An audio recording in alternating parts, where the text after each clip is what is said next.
Yung dalawang bahay na magkasabay ginawa, o yan, tapos na. Ayun o, yan, yung isa kulay pink. Kulay pink yung isa. Yan, kulay pink.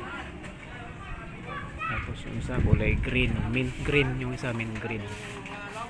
Yan, may parang terrace doon sa taas, pinaka-tuktok ng third floor.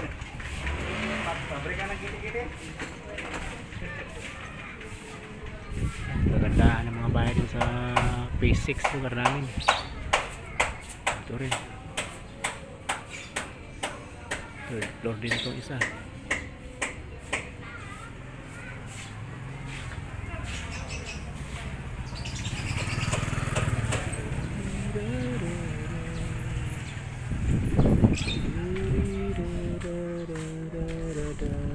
Ayan, kasabay ginawa yan, kulay pink sa kulay mint green.